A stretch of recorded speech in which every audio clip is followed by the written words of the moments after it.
ہر دم اللہ اللہ کر، نور سے اپنا سینہ بھر، ہر دم اللہ اللہ۔ استقامت کے اسباب میں بنیادی چیز طلب ہے۔ طلب کا ختم ہونا یہ استقامت کا ختم ہونا، اس عمل کی طلب ختم ہوگی تو اس پر استقامت نہیں رہی۔ مولانا انعام صاحب رحمۃ اللہ علیہ سے ایک صاحب نے کہا حضرت جو طلب ابتدا میں تھی اب وہ ختم ہو رہی ہے۔ فرمایا پہلے طالب بن کے چلتے تھے اب مطلوب بن کے چلتے، وہ کیفیت نہیں ہے۔ آگے بڑھنا طلب کی علامت ہے۔ آگے قریب آئے۔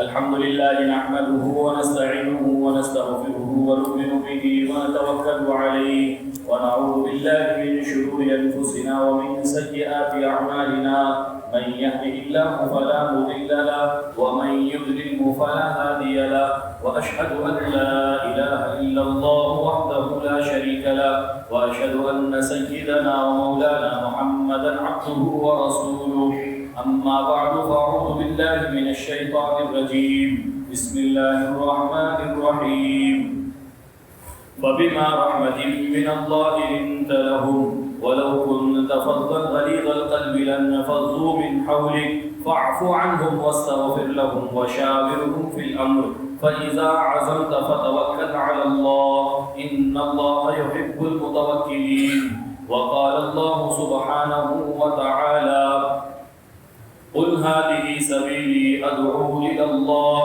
على بصيرة أنا ومن اتبعني وسبحان الله وما أنا من المشركين، وقال الله سبحانه وتعالى إنما يعمر مساجد الله من آمن بالله واليوم الآخر وأقام الصلاة وآتى الزكاة ولم يخش إلا الله فعسى أولئك أن يكونوا من المهتدين، وقال النبي صلى الله عليه وسلم إذا تبايعتم بالعينة وأخذتم أذناب البقر ورضيتم بالزرع وتركتم الجهاد سلط الله عليكم ذلا لا ينزعه حتى ترجعوا إلى دينكم، وقال عليه الصلاة والسلام لغدوة في سبيل الله أو روحة خير من الدنيا وما فيها، وقال عليه الصلاة والسلام من ألف المسجد ألفه الله، وقال عليه الصلاة والسلام من غدا إلى المسجد أو راح أعد الله له نزله كلما غدا أو راح، أو كما قال عليه الصلاة والسلام۔ انتہائی قابل احترام دوستوں، بزرگ عزیز، ہمارے بڑے بار بار اس بات کی طرف متوجہ کرتے رہتے ہیں کہ ہمیں اس بات کا استحضار ہونا چاہیے کہ اس کام میں ہمارا اپنا لگنا اور اس کام سے ہماری اپنی نسبت کا ہونا یہ ایسی چیز ہے جو ہر وقت مستحضر رہنا چاہیے اور اس پر اللہ کا شکر ادا کرتے رہنا چاہیے۔ سنیچر کے دن مغرب کے بعد کی مجلس حضرت مولانا عبدالستار صاحب دامت برکاتہ کی تھی۔ حضرت نے یہی سے بات شروع کی کہ کتنے لوگ ایسے ہیں دنیا میں جن کو اب تک کام پر شرح صدر نہیں ہو رہا۔ اللہ نے ہمیں کام سے نسبت عطا فرمائی، کام میں اللہ نے ہمیں جوڑا ہے، لیکن فرمایا لگنا اصل نہیں، لگے رہنا اصل ہے۔ لگے رہنا۔ علماء نے عمل کے قبول ہونے کی ظاہری علامتوں میں ایک علامت یہ بھی لکھی ہے کہ جس کا عمل اللہ کے یہاں قبول ہوتا چلا جائے گا اس کے اندر عمل پر استقامت کی فکر اور عمل پر جماؤں کی فکر بڑھتی چلی جائے گی۔ یہ ایک علامت ہے۔ حضرت مولانا انعام صاحب رحمۃ اللہ علیہ سے ایک صاحب نے پوچھا کہ حضرت آپ اتنی لمبی لمبی دعا کرتے ہیں، کیا مانگتے ہیں اللہ سے؟ فرمایا میں اللہ سے یہ کہتا ہوں کہ اللہ انعام الحسن کے شر سے کام کی حفاظت کرو۔ میں اللہ سے یہ مانگتا ہوں، اور یہ ایسی زبانی چیز نہیں تھی، بلکہ موقع آنے پر مجمع میں اس کا اظہار بھی کرتے تھے۔ مولانا الیاس صاحب رحمۃ اللہ علیہ کے بارے میں لکھا ہے، لکھنؤ میں بھری مسجد میں نماز کے بعد کھڑے ہو کر کے کہنے لگے، لوگوں اللہ نے ایک کام مجھ پر کھولا تھا اور وہ کام لے کر کے میں کھڑا ہوا ہوں، لیکن مجھے اب اپنے نفس سے خطرہ ہے، اس لیے میں تم سب سے دعا کی درخواست کرتا ہوں، تم میرے لیے دعا کرو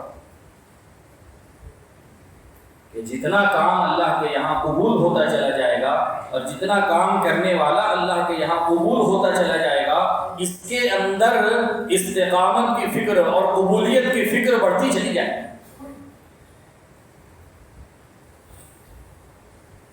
کہ کہیں کسی غلطی کی وجہ سے مردود نہ کر دیا جاؤ۔ حضرت مولانا زکریا صاحب رحمۃ اللہ علیہ کا آنکھ کا آپریشن ہوا اور عمر صاحب رحمۃ اللہ علیہ عیادت کے لیے تشریف لی۔ حضرت شیخ فرمانے لگے، مولی عمر مجھے تو خطرہ ہو رہا ہے، دنیا میں تو جو حالات ہے پتہ نہیں آخرت میں کیا ہو۔ اور حضرت آپ یہ کہہ رہے ہیں، صرف آپ شیخ العجم نہیں بلکہ شیخ العرب ہیں۔ آپ پوچھو علماء سے، ہندوستان میں شیخ الحدیث کا لفظ سب سے پہلے حضرت مولانا زکریا صاحب رحمۃ اللہ علیہ کے لیے استعمال، اس سے پہلے یہ اصطلاح نہیں تھی۔ اتنا کام اللہ نے آپ سے لیا کہ آپ کی لکھی ہوئی کتاب قرآن پاک کے بعد دنیا میں سب سے زیادہ پڑھی جا رہی ہے۔ آپ یہ فرمائے بولے عمر یہ تو دنیا میں کہا جا چکا، آخرت میں کیا ہو۔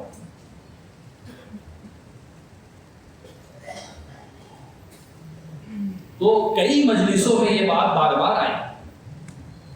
مولانا یوسف صاحب دامت برکاتہ نے بھی اس طرف متوجہ کیا کہ ہماری مثال اس بچے کی ہے جس کے ہاتھ میں ہیرا ہے، اسے اس کی قدر ہی نہیں ہے، جی بھر جائے گا تو اس کو ایک طرف رکھ دے گا اور معمولی کھلونوں سے کھیلنے لگے گا۔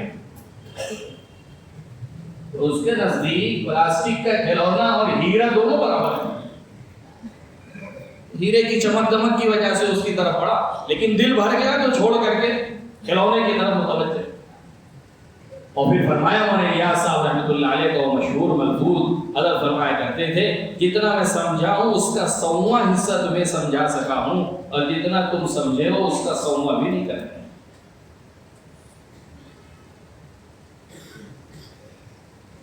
اور پھر اس پر شعر بھی کہا،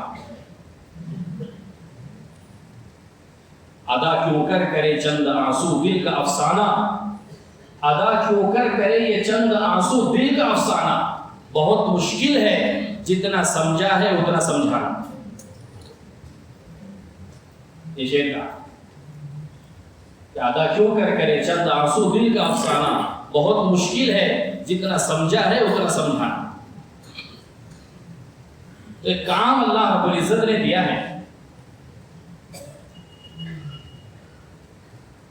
شروعات ظہر کی مجلس سے ہوئی، سب سے پہلے طلبہ کا پورے صوبے کے اعتبار سے، اضلاع کے اعتبار سے طلبہ کی دینی اور عصری طلبہ کی کارگزاری، وقت کے اور حالات کے اعتبار سے اللہ پاک بڑوں پر اس وقت کی ضرورت کو کھولتے ہیں۔ جتنی غفلت ہم سے اور امت سے دینی طلبہ میں محنت کے اعتبار سے اور عصری طلبہ میں محنت کے اعتبار سے ہوئی ہے، وہ اللہ معاف فرمائے، لیکن اتنا ہی اہتمام اب اس کا کیا جائے۔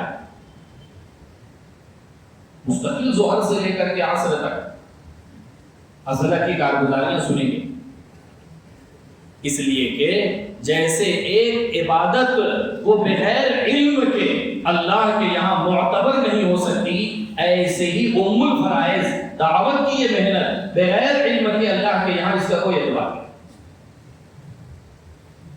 کام کرنے والا قدم قدم پر اس راستے میں علم کا محتاج ہے اور علماء کا محتاج ہے۔ تھانہ والوں کی کارگزاری پر حضرت فرمانے لگے، علاقوں میں علماء کو مشغول رکھنا یہ کام کرنے والوں کی اور عوام کی ذمہ داری۔ پوچھا تمہارے کتنے علماء ہیں؟ کہا حضرت اتنے ہیں۔ کہا 100% علماء تعلیم و تعلم میں ہے، کہا نہیں ایسا تو نہیں ہے. فرمایا کہ یہ علاقے والوں میں علم کی طلب کے نہ ہونے کی علامت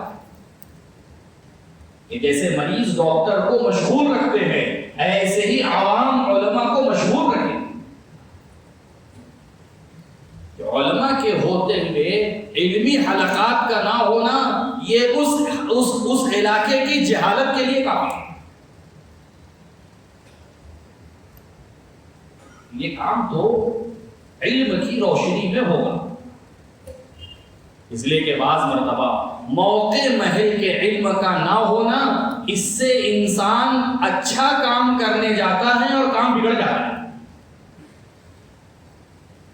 حضرت تھانوی رحمۃ اللہ علیہ ٹرین میں سفر فرمایا, ساتھ میں کچھ اور لوگ بھی تھے عوام میں سے. ایک شخص نے ایک مسافر کو دیکھا, مسلمان تھا لیکن اس کا پاجامہ ٹخنے سے نیچے لگا. دیکھنے والے نے تھوڑا سا سخت انداز میں اس شخص سے یہ کہا کہ تم مسلمان ہو, تمہیں اتنا نہیں پتا کہ یہ ناجائز ہے, حرام ہے, تم اپنی شلوار کو ٹخنے سے نیچے لٹکائے. وہ شخص کیونکہ زیادہ اس کا دین سے اور علم سے کوئی تعلق نہیں تھا, اس لیے اس نے اس جملے کو اپنی بے عزتی سمجھی اور اس پر اس نے کہا تم رکھو تمہاری شریعت تمہارے گھر, تمہارے مسائل تمہارے گھر, ایسے جملے کہے. حضرت تھانوی نے فرمایا وہ تو اب تک حرام کر رہا تھا, تم نے اپنے طرز دعوت سے اس کو کفر میں مبتلا کر دیا. اس کا وہ فعل غلط تھا کہ تم نے اپنے طرز عمل سے, اس نے جو شریعت کو برا بھلا کہا اور شریعت کو گالیاں دی, اس طرز عمل سے تو وہ اسلام سے نکل گیا. ایک اور واقعہ حضرت تھانوی رحمۃ اللہ علیہ کا, ایک علاقے کے اندر تشریف لے گئے. علاقے والوں سے پوچھا کہ تم کون ہو, تمہارا مذہب؟ اس کو سمجھ میں نہیں آ رہا تھا. کہا ہم مسلمان ہیں. کہا قرآن کو جانتے ہو؟ کہا یہ کون سی چیز ہے؟ تو پہلی مرتبہ سن رہے کہ محمد صلی اللہ علیہ وسلم کو پہچانتے ہو؟ کہا کہ یہ نام تو اپنی زندگی میں سنا ہی نہیں. تو پوچھا کہ کیا علامت ہے تمہارے پاس اسلام کی, کیا دلیل ہے تمہارے پاس اسلام؟ تو کہا محرم الحرام کا مہینہ ہے, ہم بہت اہتمام سے جو ہے وہ تعزیہ نکالتے ہیں. حضرت تھانوی رحمۃ اللہ علیہ فرمانے لگے ہاں پابندی سے اس پر جمے رہنا. ساتھ میں اور بھی علماء تھے, مولانا عبد الباری رحمۃ اللہ علیہ حضرت تھانوی کے خلفاء میں. کہنے لگے حضرت آپ نے تو اصلاح الرسوم کتاب لکھی ہے, ساری رسومات کا آپ نے رد کیا ہے, اور آپ تو بدعت اور رسومات کے مقابلے میں اتنے سخت ہیں, اور آپ ان سے یہ کہہ رہے ہیں. فرمایا کہ ان کے کفر کی حفاظت ان کی بدعت پر جمے رہنے میں ہے. اگر میں اس کا بھی ان سے انکار کروا دوں تو یہ چھوڑ کر کے کفر میں مبتلا ہو جائے.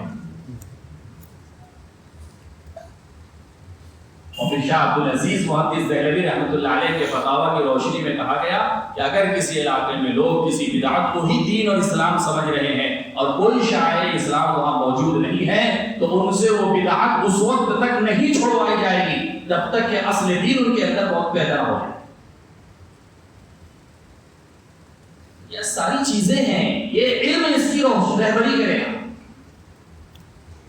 اس لیے ہمارے اپنے یہاں تقریباً مجلسوں میں اس بات کی طرف متوجہ کیا گیا کہ ہمارے اپنے کام کے اندر بنیادی چیز یہ ہے کہ اگر مسجد کی آبادی کا عمل علمی حلقے کے بغیر ہو رہا ہے تو کہا کہ یہ مسجد کی آبادی کا عمل ناقص ہے. ناقص عمل حلال و حرام کا حلقہ ہو. یہاں تک کہا گیا کہ انتظامی امور میں بھی اگر علماء کو دخیل نہیں بنایا گیا تو اندیشہ ہے علم نہ ہونے کی وجہ سے ہمارے انتظامات میں بھی حرام اور ناجائز شکلیں داخل ہو جائیں. کیونکہ انتظامات میں خرید و فروخت کی ضرورت پڑتی ہے اور خرید و فروخت کی ساری شکلیں جائز ہو ایسا نہیں ہے. اب کون سی شکل جائز ہے کون سی شکل ناجائز ہے, کہا کہ یہ تو علم اس کی رہبری کرے گا. مسجد آبادی کے عمل میں ایک مستقل عمل ہے علمی حلقہ. علماء کو بھی متوجہ کیا گیا اس طرح کہ علماء کی یہ شان نہیں ہے کہ وہ عوام سے مستغنی اور بے نیاز ہو جائیں. علماء کی یہ ذمہ داری ہے کہ وہ ہر وقت عوام سے چمٹے رہیں، اور عوام کی یہ ذمہ داری ہے کہ وہ علماء سے اپنے آپ کو چمٹائیں. عوام کو کسی حال میں چھوڑا نہیں جا سکتا. حسن بصری رحمۃ اللہ علیہ کا واقعہ سنایا گیا. حسن بصری رحمۃ اللہ علیہ کو پتہ چلا کہ حجاج ابن یوسف نے محل بنوایا ہے اور اس کے افتتاح کا وقت ہے اور اس نے سارے لوگوں کو جمع کیا ہے.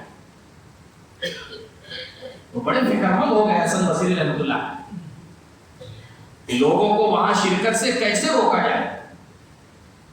تو محل کے اور بصرہ کی آبادی کے درمیان میں ایک ٹیلا تھا، وہاں جا کر کے کھڑے ہو گئے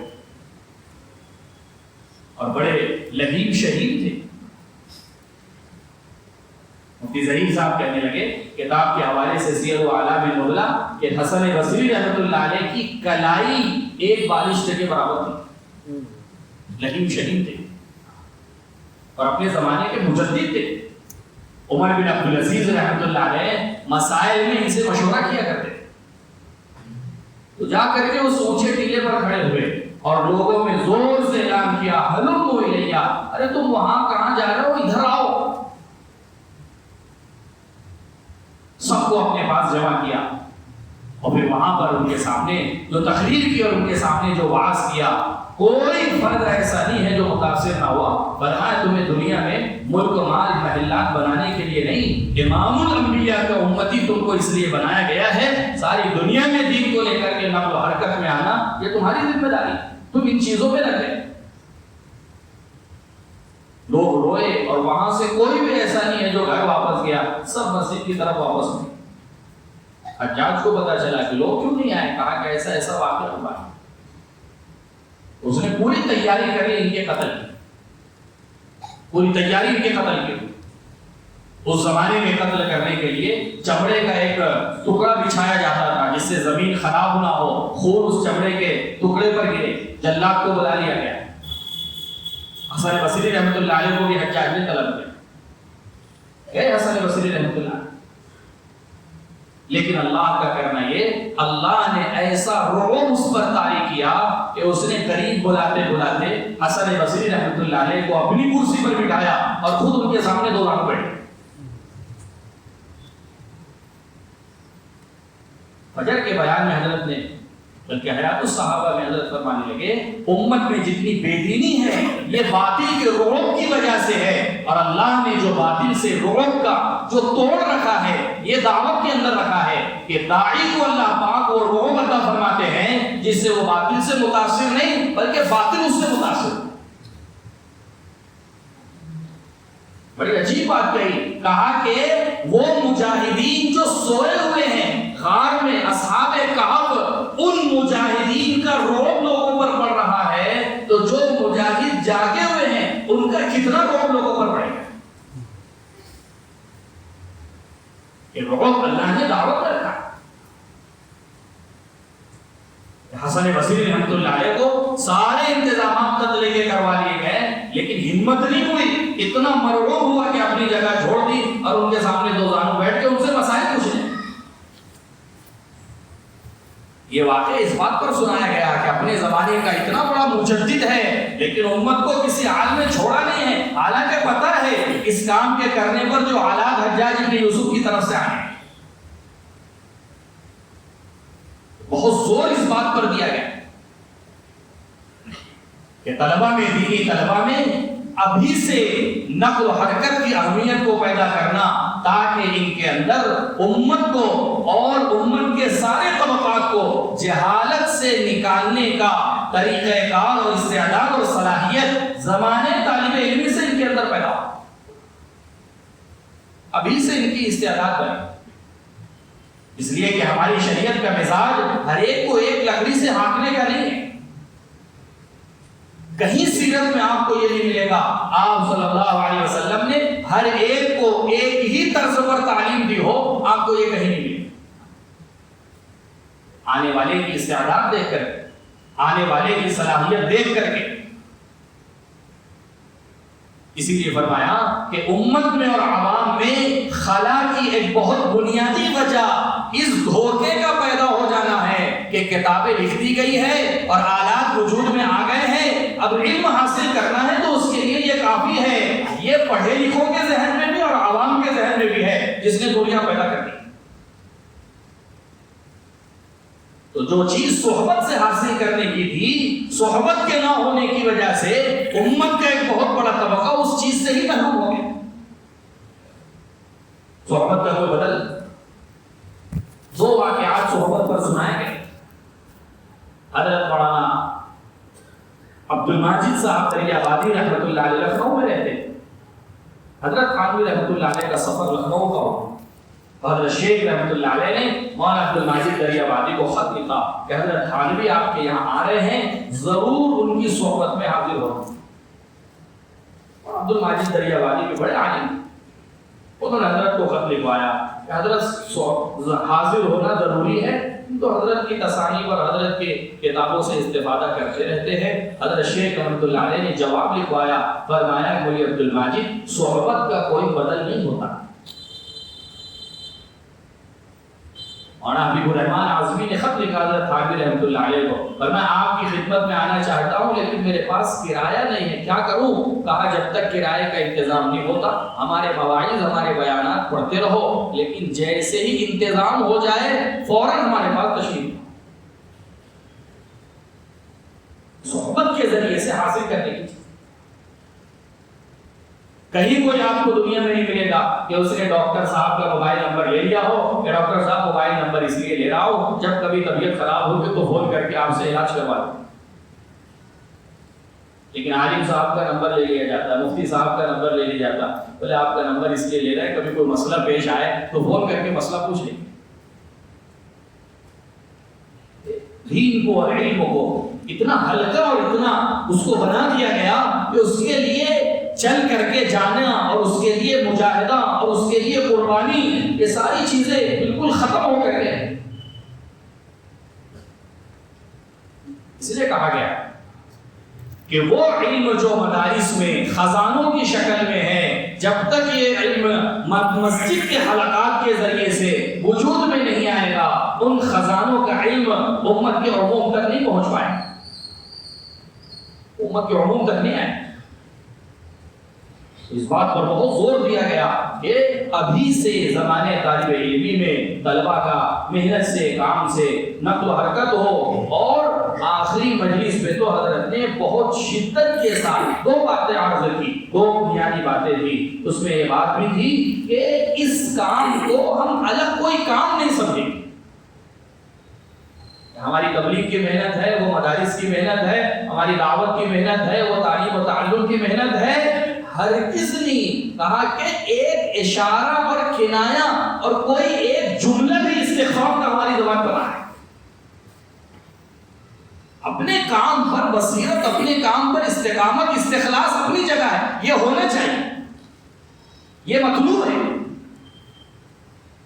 مولانا الیاس صاحب رحمۃ اللہ علیہ کے زمانے میں ایک نوجوان لڑکا ایک صاحب کے یہاں دکان میں کام کرتا تھا، وہ مولانا الیاس صاحب رحمۃ اللہ علیہ کے متعلقین میں تھے۔ ان صاحب نے اس لڑکے کو کام سے نکالا، یہ حضرت کے پاس آیا کہ حضرت آپ کی ان سے جان پہچان ہے، بہت عزت کرتے ہیں آپ کی، انہوں نے مجھے کام پر سے نکال دیا، آپ تھوڑا میری سفارش کر دیں۔ فوراً نے ان صاحب سے کہا کیوں بھائی، بچپن سے اس نے ایک لمبے عرصے سے آپ کے یہاں خدمت کی ہے اور کام کرتا رہا ہے، کیوں نکال دیا؟ فرمایا حضرت پہلے کنوارا تھا، پورے دل دماغ سے یہ میری دکان کے سارے تقاضوں کو پورا کرتا تھا، اب اس کی شادی ہو گئی، بیوی بچے ہو گئے، یہ رہتا دکان پہ ہے لیکن ساری فکر سارے خیالات بیوی بچوں کے ہوتے ہیں۔ حضرت فرمانے لگے تمہارا مسئلہ ایک طرف، مجھے اپنے کام کا ایک اصول مل گیا کہ کام میں استخلاص کتنا ضروری ہے۔ یہ دنیا کا کام ہے، ایک چھوٹی سی دکان بغیر استخلاص کے سیٹ نوکر کو اپنے یہاں رکھنے کو تیار ہے، وقت دے رہا ہے، لیکن وہ جو فکریں اس کی تھی ان ساری مشغولیوں سے پہلے، اب وہ فکر ختم ہو گئی، اس لیے مجھے اب اس کی ضرورت نہیں۔ استقامت اور استخلاص اپنی جگہ پر ہو، لیکن استخلاص کے مطلب یہ نہیں ہے کہ دوسری محنتوں کا استغفار اور حلقہ پر پیدا ہو۔ ہمارے اکابر کتنا اہتمام فرمایا کرتے تھے کہ یہ طلبہ ہماری اپنی محنت سے قریب ہو جائے۔ الفرقان بہت پرانا رسالہ ہے، مولانا منظور نعمانی رحمۃ اللہ علیہ کا، بہت پرانے ایڈیشن کے اندر یہ واقعہ لکھا تھا الفرقان کے اندر کہ مظاہر العلوم کے طلبہ مولانا الیاس صاحب رحمۃ اللہ علیہ کے زمانے میں چھٹیوں میں دہلی آئے، دہلی گھومنے کے لیے۔ تو طلبہ نے سوچا کہاں قیام کرے، کہاں ٹھہرے، کہاں رہے، تو انہوں نے کہا کہ چلو بغلے والی مسجد ہے وہی ٹھہر جاتے ہیں۔ مرکز پر قیام، صبح حضرت کے آنے سے پہلے وہ نکل گئے تفریح کے لیے اور رات میں آئے۔ حضرت نے پوچھا بھائی کہاں چلے گئے تھے آپ، پورا دن آپ نظر نہیں آئے؟ کہنے لگے حضرت ہم تو چلے گئے تھے تفریح کے لیے۔ حضرت نے کہا تم نے ہم سے کیوں نہیں کہا، ہم تمہیں دہلی کی تفریح کرا دیں۔ پھر دوسرے دن طلبہ کو لے کر کے گئے اور لال قلعہ لے کر کے گئے اور دروازے پر کھڑے ہو کر کے طلبہ سے کہا کہ تم جاؤ اندر، جا کر کے تم گھوم لو، میں نے تو قسم کھا لی ہے اللہ پاک جب تک مسلمانوں کی شان و شوکت نہیں لوٹائیں گے میں اس میں قدم نہیں رکھوں گا۔ تو صرف کہتے نہیں تھے بلکہ عملی طور پر اپنے عمل سے اس چیز کو ظاہر کر کے بھی دکھایا۔ کتنے مدارس ہیں آج بھی راجستھان کے علاقوں میں، میوات کے علاقوں میں، ہریانہ کے علاقوں میں، حضرت ساری مشغولی، ساری مصروفیت اور سارے تقاضوں کے ساتھ ساتھ پوری سرپرستی فرمائے۔ تو مرکز کا ادارہ ہے سارے مشاغل کے ساتھ، بخاری شریف کا درس اپنی جگہ پر ہو۔ میرے عزیز و بزرگوں، یہ بہت بنیادی چیز ہے، اس لیے کہ باطل تو چاہتے ہی یہ ہے کہ یہ الگ ہو جائے، علم الگ ہو جائے، اس لیے کہ جہالت کے ساتھ علماء نے لکھا ہے ایک عابد سے شیطان کو اتنا خطرہ نہیں ہے جتنا خطرہ ایک عالم سے ہوگا۔ وہ تو عابد کو آسانی کے ساتھ گمراہ کرتے ہیں، بہت آسانی کے ساتھ، سیکنڈوں میں اس کو بہکا دیں۔ ایک واقعہ لکھا ہے ابن قیم رحمۃ اللہ علیہ، ایک بہت بڑا عابد تھا، بلکہ شیطانوں نے ابلیس سے یہ کہا، سردار سے، کہ آپ عابد کے مرنے پر اتنا خوش نہیں ہوتے جتنا عالم کے مرنے پر ہوتے، کیا وجہ ہے؟ کہ چلو تم کو فرق بتاتا ہوں۔ گئے ایک عابد کے پاس، اپنی عبادت میں مشغول، اس سے جا کر کے بات چیت کی، فرمایا کہ تم اللہ کی قدرت کو، اللہ کی طاقت کو، ان ساری چیزوں کو مانتے ہو؟ فرمایا ہاں مانتا ہوں۔ کہا کہ ایک سوئی کا ناکہ دیکھا ہے؟ کہاں دیکھا ہے؟ کہا ساری کائنات اس سوئی کے ناکے سے آر پار کر دی جا سکتی ہے۔ فرمایا یہ چیز تو بہت مشکل ہے۔ دیکھو یہ ایمان سے نکل، ایمان سے نکل کہ چلو عالم کے پاس گئے۔ عالم کے پاس فرمایا مولوی صاحب کیا اللہ کو اس بات پر قدرت ہے کہ ساتوں آسمان و زمین کو اس سوئی کے ناکے سے باہر کر دے؟ فرمایا ایسی ہزاروں دنیا بھی اللہ اس سوئی کے ناکے سے باہر کر دے۔ یہ فرق ہے میرے دوستوں بزرگوں۔ آنے والے کی استعداد اور صلاحیت کے اعتبار سے حضور پاک صلی اللہ علیہ وسلم کا طریقہ تعلیم یہ ہوتا تھا، ایک ہی سوال ہے، مستفتی کے بدلنے سے فتویٰ بدل گیا۔ ایک ہی مجلس ہے، ایک ہی سوال ہے، مستفتی بدل گئے، فتویٰ بدل گیا۔ مسند احمد بن حنبل کی روایت ہے، ایک بوڑھے صحابی اللہ کے نبی صلی اللہ علیہ وسلم کی خدمت میں آئے، صحابہ اور بھی موجود تھے، فرمایا اللہ کے نبی کیا میں روزے کی حالت میں اپنی بیوی کو بوسہ دے سکتا ہوں، بوسہ لے سکتا ہوں؟ آپ نے فرمایا اجازت۔ وہ بیٹھ گئے، ایک نوجوان صحابی مجلس میں تھے، فرمایا اللہ کے نبی کیا ہم بھی روزے میں اپنی بیوی کو بوسہ دے؟ فرمایا ہرگز نہیں۔ تو صحابہ بعض مرتبہ نظریں بھی سوال کرتی ہے، سوالی ہوتی ہے، ایک دوسرے کو سوالیہ انداز سے دیکھنے لگے۔ آپ صلی اللہ علیہ وسلم نے محسوس کر لیا، فرمایا کہ بڑے میاں کی نوعیت الگ ہے اور تمہارا معاملہ الگ ہے، وہ تو یعنی ان کو اجازت اس لیے ہے کہ وہ معاملہ وہاں سے آگے بڑھنا نہیں ہے، اور تمہیں اجازت اس لیے نہیں ہے کہ روزے کے فاسد ہونے کا خطرہ ہے۔ ایک ہی سوال ہے، ایک ہی مجلس ہے۔ آنے والے نے فرمایا اللہ کے نبی اوصینی، آپ مجھے وصیت کریں۔ فرمایا اتق اللہ، جاؤ اللہ سے ڈرو، تقوی کا اہتمام کرو۔ فرمایا اللہ کے نبی مجھے وصیت کریں۔ فرمایا لا تغضب، غصہ نہ کرو۔ آنے والے نے وصیت کیا اللہ کے نبی بہترین عمل کیا ہے؟ کہا نمازوں کا اہتمام. کہا اللہ کے نبی بہترین عمل کیا ہے؟ کہا والدین کی خدمت. کہا اللہ کے نبی بہترین عمل کیا ہے؟ کہا اللہ کے راستے کا جہاد. ایک ہی سوال ہے، جواب بدل رہے ہیں.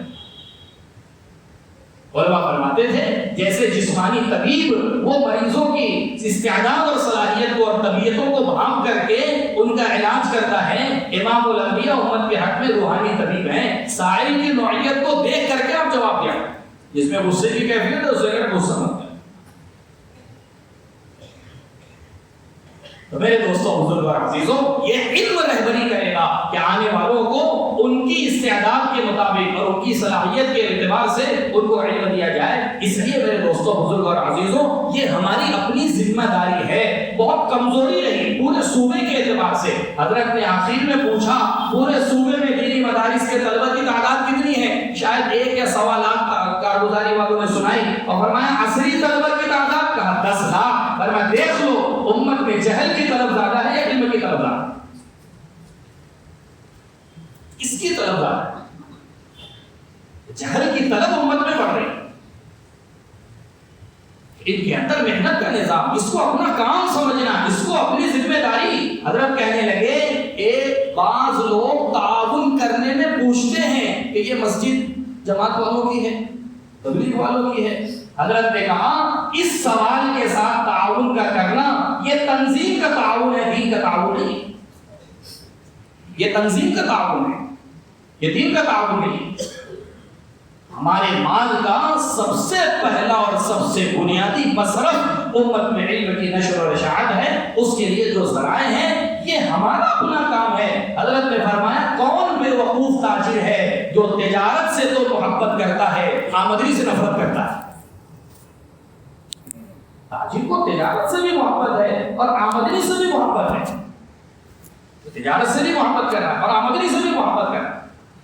یہ ہماری اپنی آمدنی ہے. جتنے بھی شعبے ہیں ہمارے اپنے شعبے ہیں، ہمارے اپنے کرنے کے کام ہیں. حضرت نے فرمایا خود کرو اور اگر نہیں کرتے ہو تو کرنے والوں کا تعاون کرو. ہمارے ذمہ ہے تعاون کا. بہت قوت کے ساتھ یہ بات رکھی گئی پورے صوبے کے سامنے کہ اس چیز پہ کمی نہ ہو کہ ہماری اپنی مسجدیں علمی حلقات سے آباد ہو. اس کے لیے ہمیں اپنے علماء کو اس کام کے لیے معاون اور اس کام میں ان کو شریک کرنا. ہر علاقے میں اتنے علماء ہیں کہ اگر 100% کے اعتبار سے ان کو جو ہے وہ اس علمی حلقات میں اگر شامل کر لیا جائے امت کا ایک بہت بڑا طبقہ ہے جس کی جہالت دور ہو سکتی ہے. یہ تو ظہر کی مجلس تھی، پھر مغرب کی مجلس مولانا عبدالستار صاحب دامت برکاتہ کی صفات کے اعتبار سے صفات کی بات ہے. کیونکہ کام کے محافظ تو اللہ ہیں لیکن کام کرنے والے کو اپنی حفاظت کرنے کی ضرورت ہے. کام کے محافظ اللہ ہے لیکن کام کرنے والا وہ خطرے میں ہے، اس کو اپنی حفاظت کرنے کی ضرورت ہے. حفاظت کیسے ہوگی؟ کہ صفات کے ذریعے سے ہوگی. صفات میں بنیادی صفت نرمی ہے، بنیادی صفت نرمی. مولانا فرمانے لگے حضور پاک صلی اللہ علیہ وسلم کو اتنی طاقت دی گئی جتنی 4000 مردوں کو دی جاتی ہے. اس کے بعد اللہ کے نبی سے یہ فرمایا جا رہا ہے آپ اپنے آپ کو ایمان والوں کے لیے جھکا دیں. وَخْفِضْ جَنَاحَكَ لِلْمُؤْمِنِينَ. اتنے طاقتور نبی کو جب امت کے لیے جھکنے کا حکم دیا جا رہا ہے تو ہمیں اپنے آپ کو کتنا جھکانے کی ضرورت ہے. ہمارے اپنے اندر نرمی پیدا ہو. ساتھیوں کو لے کر کے فرمایا کام میں لگے رہنا یہ نہیں ہے بلکہ عملے کے ساتھ لگے رہنا. بڑا عجیب ملفوظ سنا ہے مولانا انعام صاحب رحمۃ اللہ علیہ کا. فرمایا ایک شخص اپنی ذات سے مسجد کی تعلیم میں، مسجد کے گشت میں، مشورے میں اور اپنی ذات سے شبگزاری کے عمل میں شریک ہے، یہ اس کا اپنا انفرادی عمل ہے. اگر یہ اپنے عملے اور مجمع کے ساتھ ان عملوں میں شریک ہے یہ اجتماعی عمل ہے.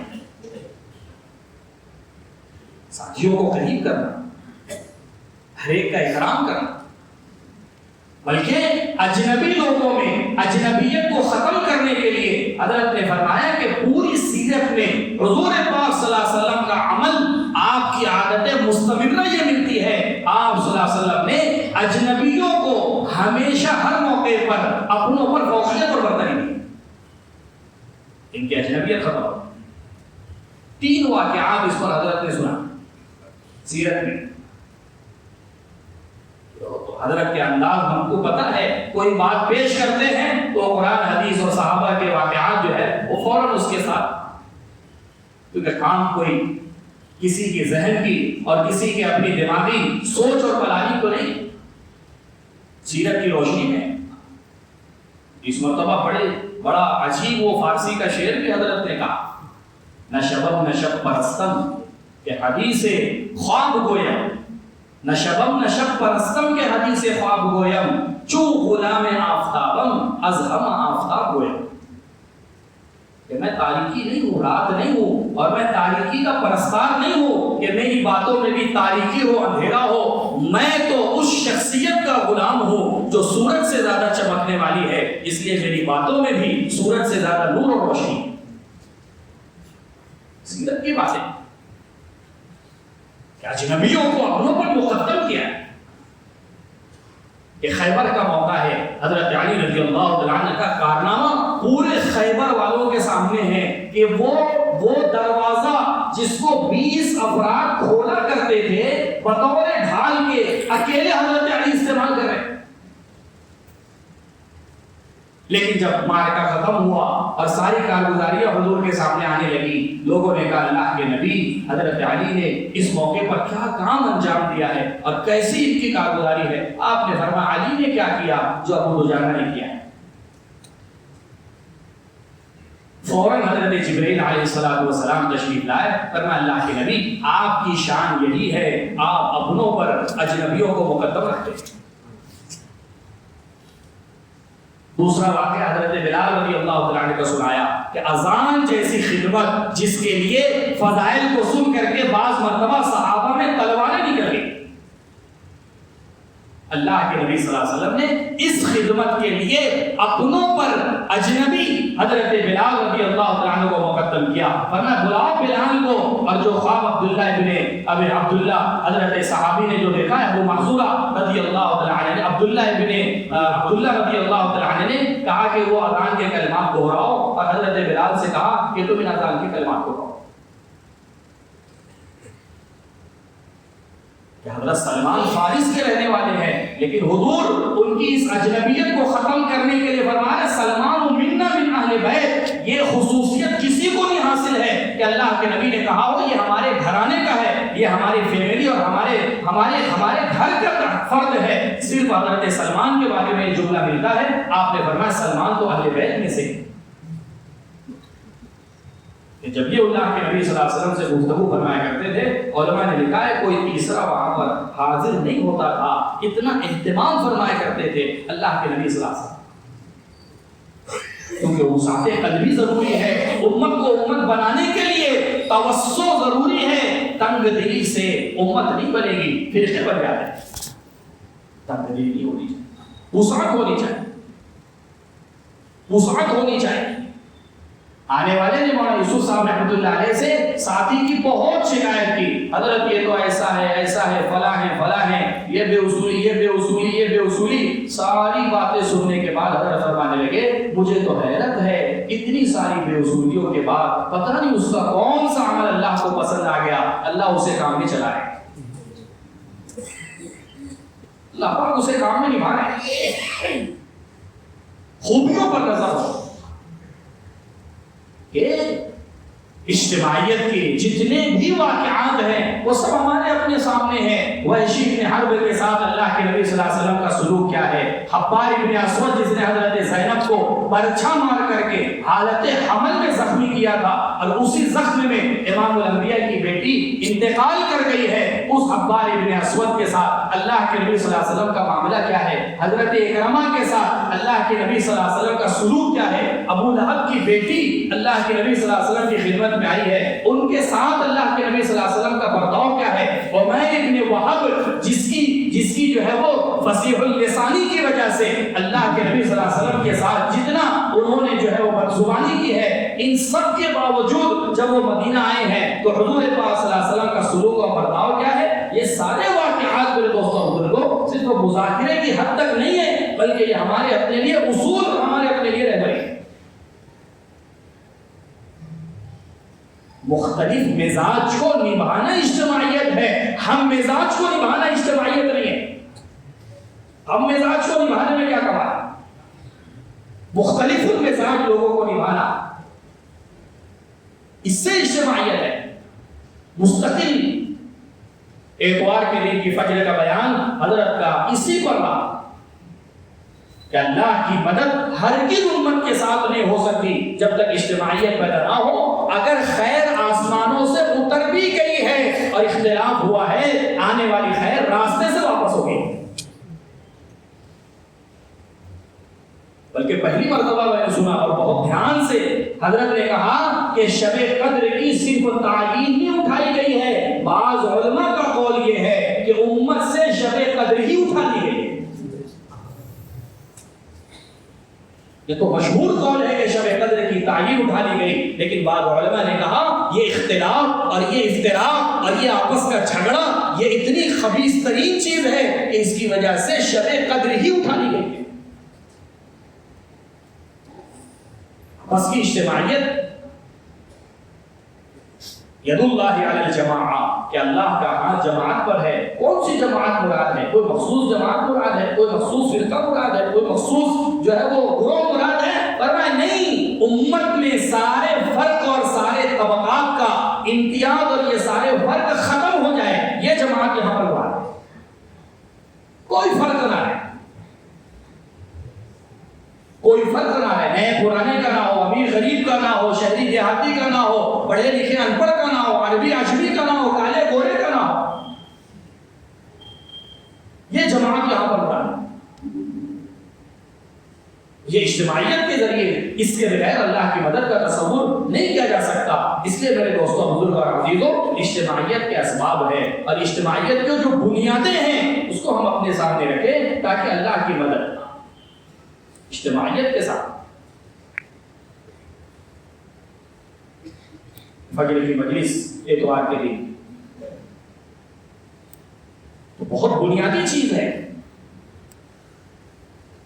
اور میرے دوستوں، بزرگ اور عزیزوں، یہ بھی ایک بہت بڑی بنیاد ہے. مولانا یوسف صاحب رحمۃ اللہ علیہ فرمانے لگے بہت بڑا المیہ کام کرنے والوں کے اندر پیدا ہوتے جا رہا ہے کہ نیوں کے اندر سے پرانوں کا اعتماد ختم ہوتے جا رہا ہے.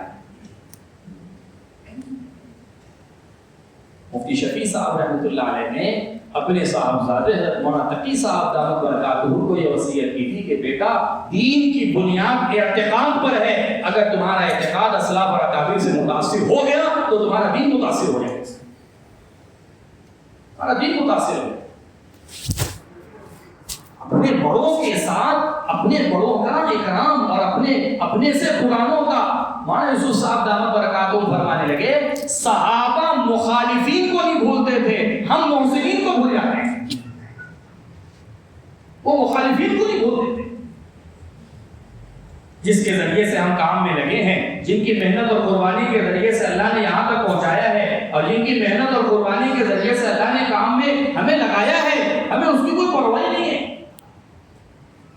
صحابہ مخالفین کو نہیں بھولتے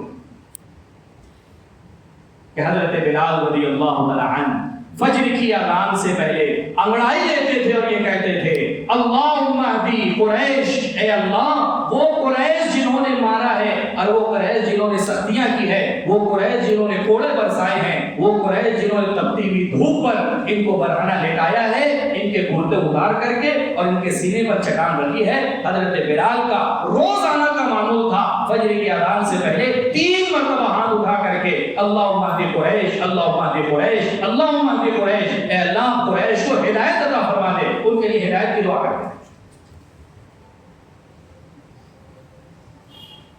کہ اپنے مخالفین کو بھی صحابہ نہیں ہوتے. میرے دوستوں بزرگوں، اپنے ذمہ داروں کے ساتھ چلتے رہنا، اپنے ذمہ داروں پر جو ہے وہ اعتماد کا معاملہ. مولانا یوسف صاحب فرمانے لگے جو امیر سے نہیں چمٹا ہے اور جو امیر سے نہیں جڑا ہے وہ کہیں سے نہیں جڑا ہے. تو ذمہ دار سے نہیں جڑا ہے، وہ کہیں سے نہیں جڑا. شیطان کیا پٹی پڑھاتا ہے؟ شیطان یہ پٹی پڑھاتا ہے کہ میرا اختلاف کوئی ذاتی اختلاف نہیں ہے، میرا اختلاف کوئی معاملات کے اختلاف نہیں ہے، میرا ان سے کوئی ذاتی جھگڑا نہیں ہے، میرا اختلاف صرف کام کی بنیاد پر ہے. میں کام کا نفع چاہتا ہوں، میں کام کا بھلا چاہتا ہوں۔ حضرت عبداللہ ابن مسعود رضی اللہ تعالیٰ عنہ کا جملہ سنایا، فرماتے تھے کام یعنی اختلاف میں تمہیں خیر نظر آئے اور اختلاف میں تمہیں جو ہے یعنی بڑی جو ہے خیر نظر آئے، یہ اس یا اتفاق کے اندر شیطان یہ سمجھاتا ہے کہ اتفاق میں کام کم ہے، کام کا نقصان ہے، کام کا حرج ہے۔ فرمایا یہ نقصان اس اختلاف سے بہتر ہے جس میں کام کی بڑھوتری اور کام کی کثرت نظر آتی ہے۔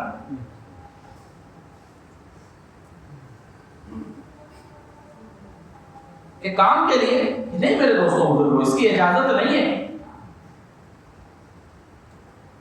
اور صرف قولی طور پر یعنی زبانی طور پر نہیں بلکہ عملی طور پر جو شریک رہنے والے ہیں انہوں نے دیکھا ہے کہ اپنے بڑوں کا کیسے اکرام کیا جاتا ہے اور ان کے ساتھ کیسے پیش آیا جاتا ہے۔ جو وہاں موجود ہے آپ ان سے پوچھو، ہر مجلس میں مولانا یوسف صاحب رحمۃ اللہ علیہ اور حضرت ہو حافظ صاحب کو ہاتھ پکڑ کر کے آگے بٹھا رہے ہیں، اتنی دعائیں دے رہے ہیں اللہ ان کی عمر میں برکت دے، اللہ ان کی صحت کو اور ان کی عافیت کو بحال رکھے، اور اتنی یعنی اتنے خوش اور اتنی حوصلہ افزائی کا معاملہ اور اتنا جو ہے وہ اعزاز اور اتنا اکرام کا معاملہ ہے کہ یہ عملی طور پر اپنے مجمع کے سامنے دکھا۔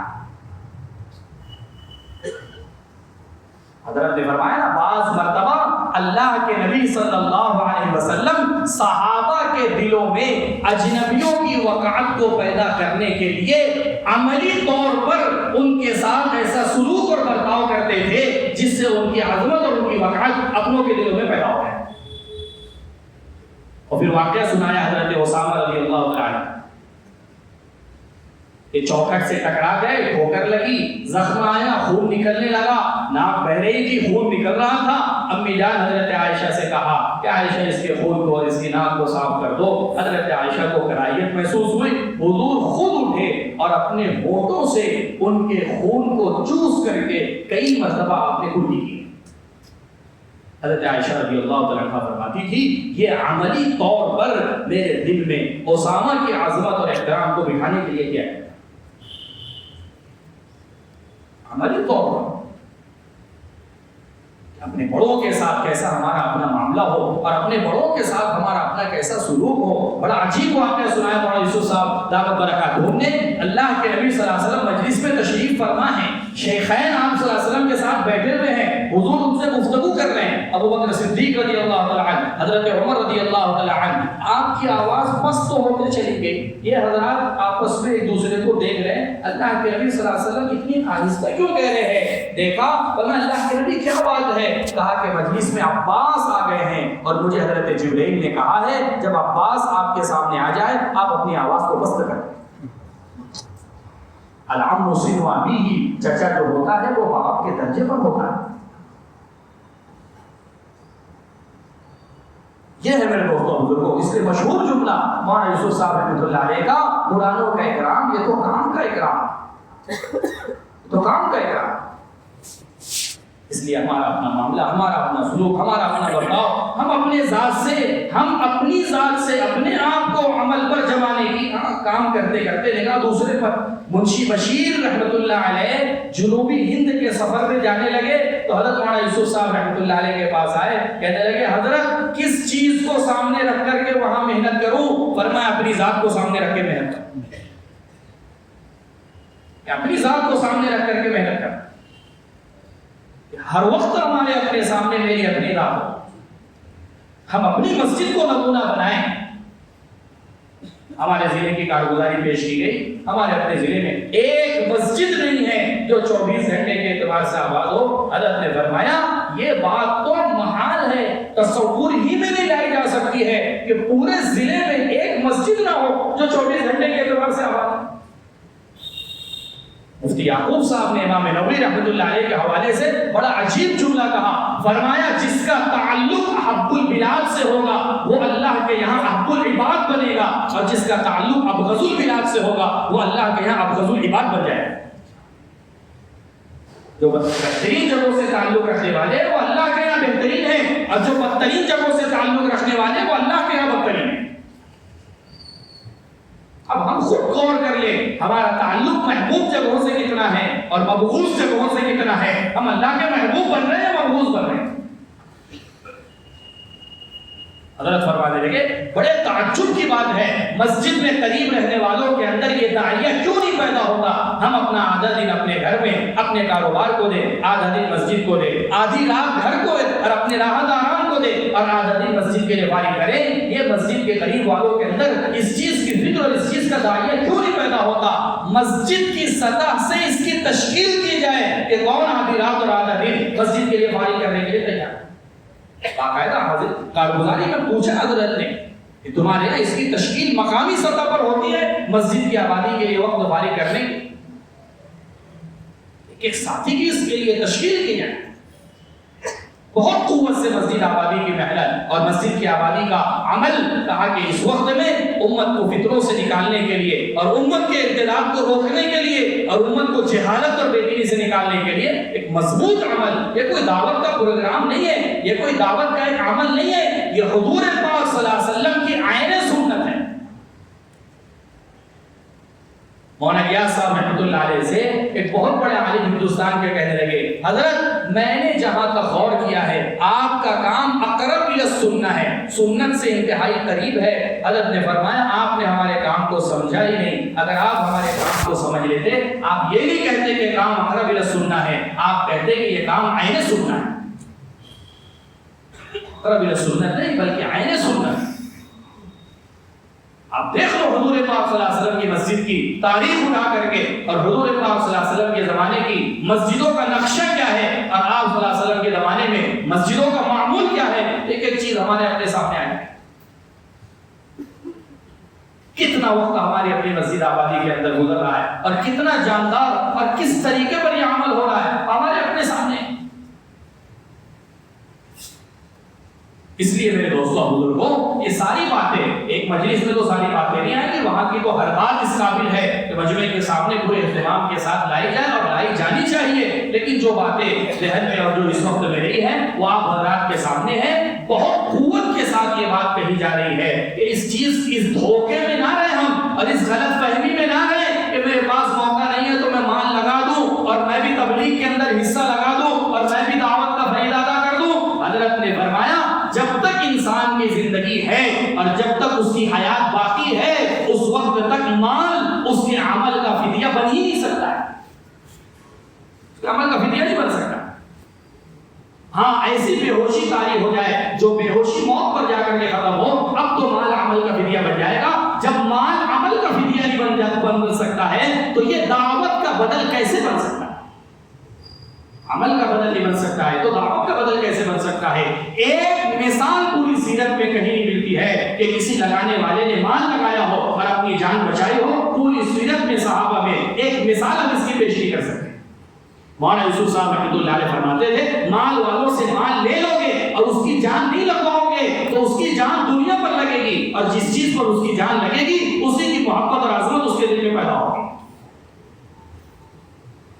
ایک دھوکہ لگ گیا ہے, میں نہیں نکل پا رہا ہوں, میں نہیں جا پا رہا ہوں, میں بہت مشغول ہوں, میں بہت مصروف ہوں, میں اپنا مال لگا دوں, میں بھی کام میں لگا ہوا ہوں. حضرت فرمانے لگے اعمال خیر میں مال کا لگانا یہ تو کفار و مشرکین کی ایسی صفت تھی جس کے لیے وہ پورا سال کمایا کرتے تھے. قرآن میں اللہ تعالیٰ نے پیش کیا اجعلتم سقایۃ الحاج وعمارۃ المسجد الحرام کمن آمن باللہ والیوم الآخر وجاہد فی سبیل اللہ. ان کے خیرات اور ان کے صدقات کو جہاد فی سبیل اللہ کے مقابلے میں لا کر کے بیان کر دیا گیا. عاص بن وائل پورے سال تجارت کیا کرتا تھا اور صرف اس نیت سے تجارت کرتا تھا کہ حج کے زمانے میں جو حجاج آئیں گے پورے مینا میں اعلان ہوتا تھا کوئی حاجی چولہا نہیں جلائے گا جب تک ایام حج ہیں میرے اکیلے کی طرف سے سارے حجاج کی دعوت ہے. کہ مسلمان کا تعاون یہ تو غیر بھی کر دیں گے لیکن اسلام کا تعاون کا یہ غیر نہیں کریں گے. مال سے مسلمان کا تعاون ہو جائے گا, اسلام کا تعاون نہیں ہوگا. کہ ہم اپنا مال لگا کر کے یہ سمجھے کہ ہم بھی جو ہے وہ کام کے اندر اور ہم بھی فریضے کو ادا کر رہے ہیں. نہیں میرے دوستوں, حضرت فرمانے لگے ایک ملک میں ہم گئے تو وہاں دیکھا کہ کچھ ذمہ دار بیٹھے ہوئے ہیں. ہم نے ان سے پوچھا کہ کیوں بیٹھے ہیں؟ کہا کہ وہ ہمارے کچھ علماء ہیں جو سال کے لیے نکل رہے ہیں, کچھ اصحاب خیر ہیں جو مالی تعاون کرنا چاہتے ہیں. حضرت نے فرمایا یہ علماء اپنے پیسے سے 3 دن لگا لیں, یہ بہتر ہے کہ دوسرے کے مال سے سالانہ.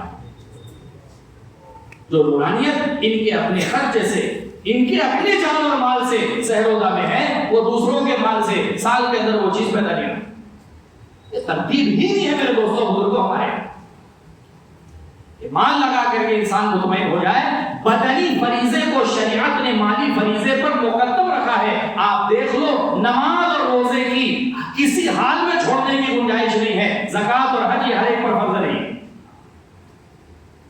لیکن روزہ اور نماز بدنی فریضہ ہے. بدنی عبادت کو ہمیشہ مالی عبادت پر اور عام رکھا گیا ہے. آپ دیکھ لو قرآن پاک میں مال کو ہمیشہ مؤخر رکھ کے جان کو مقدم رکھا گیا. وطن کا استعمال.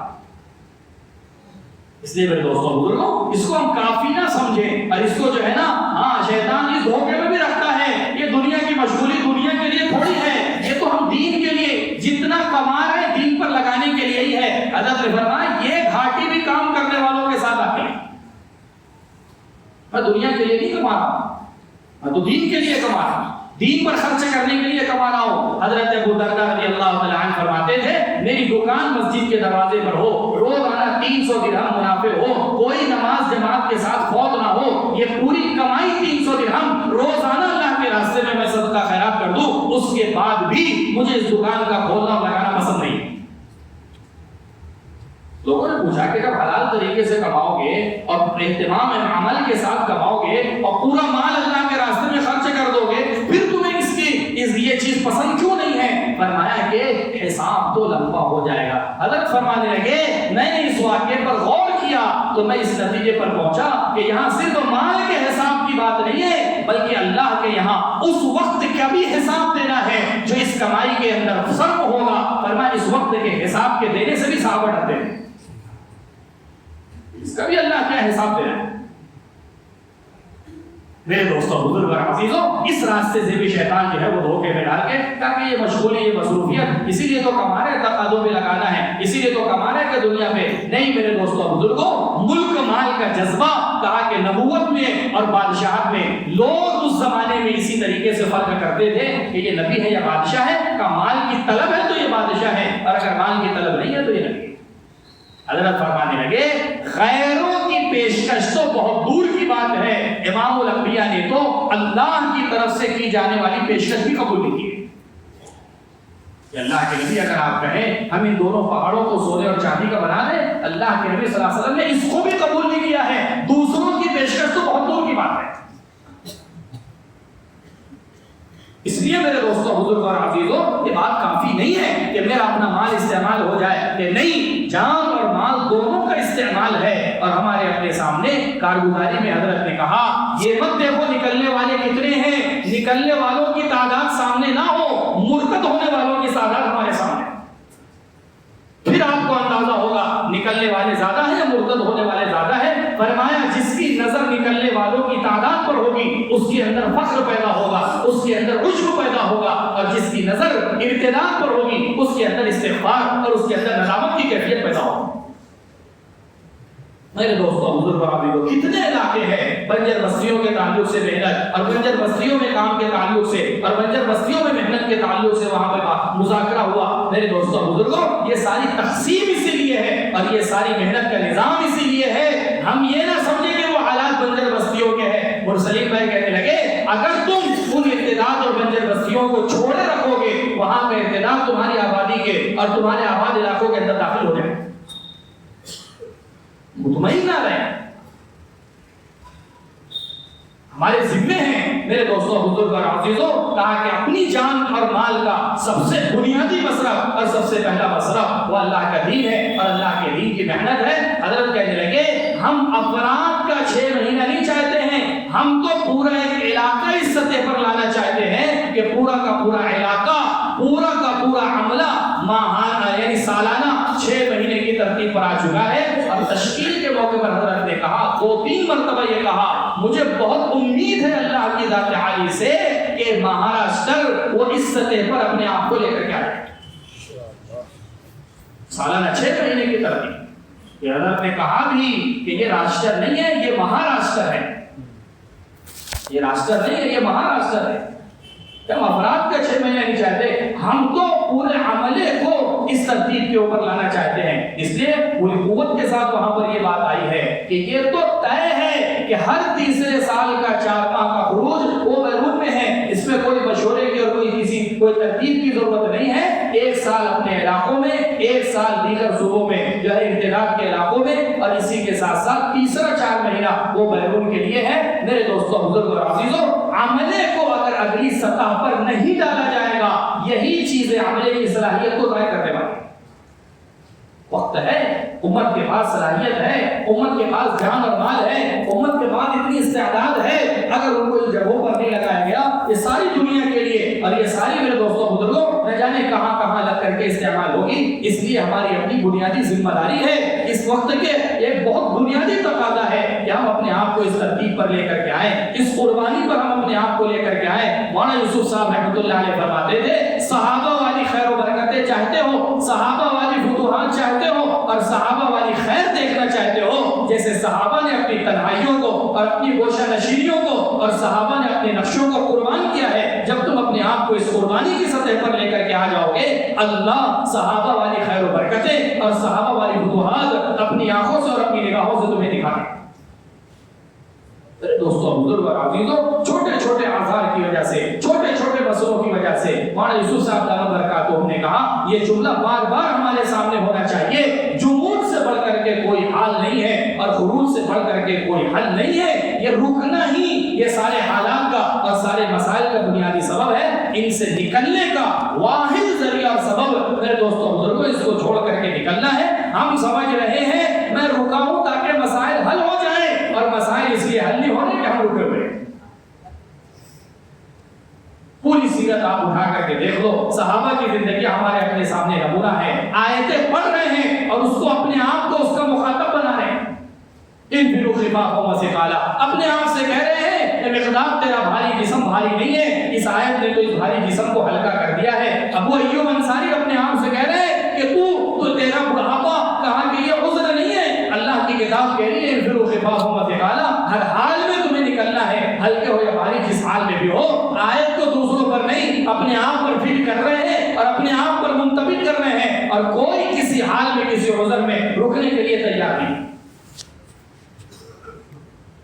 ساری مثالیں، سارے واقعات میرے دوستوں بزرگوں ہمیں سیرت میں ملیں گے. یہ صحابہ کی قربانیاں اور یہ صحابہ کے میرے دوستوں بزرگوں اور مجاہدات، اس کے لیے میرے عزیزوں بزرگوں اپنے آپ کو قربانی میں اور اپنے آپ کو کام میں آگے بڑھانے کے لیے اور اپنے آپ کو قربانی میں آگے بڑھانے کے لیے کہ اپنے آپ کو 6 ماہ کی ترتیب پر لانے کی اس وقت دعوت دی جا رہی ہے. مولانا عبدالستار صاحب دامت برکاتہ نے کہا ہم سختی تو نہیں کریں گے، ساتھیوں کی رعایت ضرور کریں گے، لیکن اپنی بات کو پوری عزیمت کے ساتھ رکھنے میں ہم پیچھے نہیں ہٹیں گے. کوئی چلہ دے دے گا ہم انکار نہیں کریں گے، کوئی کم و بیش وقت دے دے گا ہم اس کو جھڑکیں گے نہیں، ہم اس کو منع نہیں کریں گے، لیکن ہم تو عزیمت کی دعوت دیں گے. کہنے لگے اذان بغیر وضو کے دینا بھی جائز ہے، اذان ادا ہو جائے گی، لیکن عزیمت وضو کے ساتھ دینا ہے تاکہ ہم تو اپنی بات عزیمت کی رکھیں گے اور ہم تو اپنی بات پوری قوت کے ساتھ رکھیں گے کہ 6 ماہ کی ترتیب پر ہمارا اپنا یہ عملہ اور ہمارے اپنے یہ ساتھی سالانہ 4 ماہ کا ہمارا اپنا عمومی خروج اور 2 ماہ نظام الدین، اس میں بھی بہت کمزوری نہیں ہے. جتنی تعداد پہنچنا چاہیے وہ تعداد نہ علماء کے اعتبار سے نہ کام کرنے والے پرانے ساتھیوں کے اعتبار سے یہ تعداد پہنچ نہیں سکی. عرب مہمان آ رہے ہیں، جوڑ کے دوران ہی عربوں کے وہاں جانا ہوا تو بڑے عالم جبوتی کے ملکی سطح پر، یعنی انہوں نے اپنی زبان میں منتخب احادیث کا بھی ترجمہ کیا ہے، حیات الصحابہ کا بھی ترجمہ کیا ہے. شیخ طیب بڑے جدید علماء میں کئی سال مدینہ منورہ میں انہوں نے پڑھا بھی ہے اور شاید پڑھایا بھی ہے. ایسے ایسے حضرات اس محنت کی نسبت پر کام کو سیکھنے کے لیے کہنے لگے میں نظام الدین نہیں آیا ہوں، میں تو تبلیغ سیکھنے کے مکتب اور مدرسے میں آیا ہوں. کون لے کر کے چلے گئے؟ کون ان کو مطمئن کرے؟ میرے دوستوں بزرگوں 2 ماہ میں وہاں رہو تو اندازہ ہوتا ہے 3 دن جماعت ہو چکا، 3 دن ہم جماعت پیش نہیں کر پاتے تجویز میں، کن کو ان کے ساتھ لگایا جائے، کن کو جوڑا جائے۔ جماعت کا مطالبہ یہ ہے کہ ہمارا 1 مہینے کا ویزا 27 دن باقی، 26 دن باقی، 25 دن باقی، آپ ہماری ترتیب نہیں بنا رہے، اور وہاں حال یہ ہے کہ پورے مرکز میں ڈھونڈ لو 13 نمبر میں علماء جہاں پر ہے 500 علماء جو ہے وہ سال لگا رہے ہیں، پہلے سال میں چل رہے ہیں، اور معمولی تعداد سالانہ چلہ لے کر کے آ رہے ہیں، لیکن اس میں بھی بہت کم ایسے ہیں جن کو جماعتوں میں جوڑا جا سکے، جس کا نتیجہ یہ ہے 3-3 4-4 دن ہو جا رہے ہیں جماعتوں کی ترتیب اور جماعتوں کی جو وہ تشکیل نہیں ہو پا رہی۔ ایسے ایسے حضرات بڑی قربانیوں کے ساتھ، بڑی قربانیوں کے ساتھ، یہ جو جمہوری کا میں نے سنایا نا، اتنی قربانیوں کے ساتھ انہوں نے پہلا اپنا ایک فرد بھیجا بمبئی کے راستے سے، یہ دیکھنے کے لیے کہ کوئی رکاوٹ تو نہیں ہے، کیونکہ ایک ان کی جماعت پہلے آئی دہلی تو وہ پوری جماعت کو، پوری کی پوری جماعت کو ایئرپورٹ سے واپس کر دیا۔ کتنی قربانی کے ساتھ، ساری زندگی کا سرمایہ، ساری میرے دوستوں بزرگوں، ابھی ہم 2 مہینے میں تھے تو وہاں پر الجزائر کا ایک نوجوان وقت لگا کر کے واپس جا رہا تھا، میں نے اس سے پوچھا کہ تم نے جو وقت لگایا ہے کتنا تمہارا خرچ ہے؟ تو اس نے بتایا کہ جتنا خرچ اس خروج میں ہوا ہے اس کو جمع کرنے میں مجھے 5 سال لگے۔ 5 سال سے جمع کرتے کرتے کرتے کرتے اتنا سرمایہ میرے پاس ہوا ہے کہ میں اس کو لے کر کے یہاں خروج میں آیا ہوں، اور پتہ نہیں آئندہ آنے کی تمنا ہے اب کتنے سالوں میں۔ کمبوڈیا کی جماعت آئی، ان کے ساتھ بیٹھنا ہوا، اختلاط ہوا، بڑی عمر کے ساتھی، پرانے ساتھی، 10 مرتبہ 4 ماہ، 15 سال ہو گئے، 4 ماہ سالانہ جو ہے وہ ناغہ نہیں ہوا۔ میں نے کہا 15 سال سے آپ 4 ماہ لگائے، آپ ہندوستان کیوں نہیں آئے؟ وہ بیچارے رونے لگے، آنکھوں میں آنسو آ گئے، ہماری اتنی حیثیت نہیں تھی یہاں آ کر کے وقت لگانے کی، یہ 15 سال کی تھوڑی تھوڑی روزانہ کی محنت ہے جس سے آج اللہ نے یہاں پر پہنچا ہے۔ اور کتنی قربانی کے ساتھ وقت لگایا۔ وہ جماعت کے اوپر بھی تھانہ ان کی تشکیل ہوئی، حالات کی وجہ سے وہیں سے ان کو دلی بھی نہیں آنے دیا گیا، وہیں سے ان کو بمبئی ایئرپورٹ اور وہیں سے ان کو ان کے ملک روانہ کر دیا۔ میرے دوستوں بزرگوں، کتنی قربانیوں کے ساتھ، کتنے مجاہدوں کے ساتھ، اور نہ جانے کتنی مشقتوں کے ساتھ، بڑی امیدوں کے ساتھ اور بڑے ارمانوں کے ساتھ اور بڑے بڑے عزائم کے ساتھ یہ آتے ہیں۔ کتنی عرب جماعتوں نے تقاضا رکھا، آپ ہماری راحت آرام کا خیال مت کرو، آپ کے تشکیل میں یہ مت دیکھنا کہ مسجد میں ایئر کنڈیشن ہے یا نہیں ہے، مسجد میں بیت الخلا کا انتظام ہے یا نہیں ہے، وہ کہتے ہیں آپ یہ مت دیکھنا لوگ وہاں ہمارا احترام کریں گے یا نہیں کریں گے، آپ ایسے علاقوں میں بھیجو وہ ہمیں صبح سے شام اتنا پھرائیں کہ ہمیں ہوش نہ رہے کہ ہم بستر پر پہلے آئے یا نہیں پہلے آئے۔ ہم عملی طور پر ایک ایک عمل دیکھنا چاہتے ہیں، ایک ایک عمل سے گزرنا چاہتے ہیں، ایک ایک عمل کو سمجھنا چاہتے ہیں۔ دہلی کے ایک حلقے سے جماعت کام کر کے آئی، اتنا خوش تھی جماعت، اتنا خوش تھی، میں نے کہا کیا بات ہے، کیا ایسا عمل؟ کہنے لگے عصری طلبہ کی محنت برسوں سے سنتے تھے، لیکن ہم جس علاقے میں جس حلقے میں تھے نا، عصری طلبہ کا وہاں پر جوڑ تھا، ہم کو اس کی عملی شکل دیکھنے میں آئی، برسوں سے سن کر کے جو بات سمجھ میں نہیں آئی تھی، عملی طور پر دیکھنے اللہ نے وہ بات سمجھ۔ اب ہم اپنے ملک کے اندر جا کر کے کتنی قربانی کے ساتھ ہوگا۔ تنزانیہ کا ایک ساتھی سنانے لگا، میں جس علاقے سے آیا ہوں نا، 20 سال کے بعد وہاں کا ساتھی نظام الدین آیا ہے، ہم تم سے 20 سال پیچھے ہیں، اب جو سبق لے کر کے جائیں گے اپنے علاقوں میں جا کر کے سنائیں۔ تو میرے دوستوں بزرگوں اور عزیزوں، یہ اس وقت کا بہت بڑا اور بہت بنیادی تقاضا ہے، میرا اپنا قربانی میں اپنے آپ کو پیچھے ہٹانا نہ جانے کتنی زندگیوں کے نقصان کا، اور ان کے میرے دوستوں بزرگوں دین اور ایمان کا یہ مسئلہ بنا ہوا ہے۔ اس کے لیے پورے مجمع سے اس بات کی درخواست ہے، 6 مہینے کے لیے کھڑے ہو کر کے اور اپنے ناموں کا اظہار کر کے بتائیں کہ انشاءاللہ میں اپنی ذات سے سالانہ 6 مہینے کے لیے، علماء ہیں تو دوسرے تیسرے اور پہلے سال کے لیے نیت ارادے اور عزائم کریں کہ انشاءاللہ میں اپنی ذات سے نکلنے کے لیے تیار ہوں۔ بولے اس کے لیے، ہمت کریں، ارادے کریں، بتائیں اس کے لیے تیسرے سال کے لیے۔ مفتی سہیل صاحب کب سے؟ سن بھی بتائیں، 27 سے، اور بتائیں، اور بولے، اپنے ساتھی بھی بتائیں۔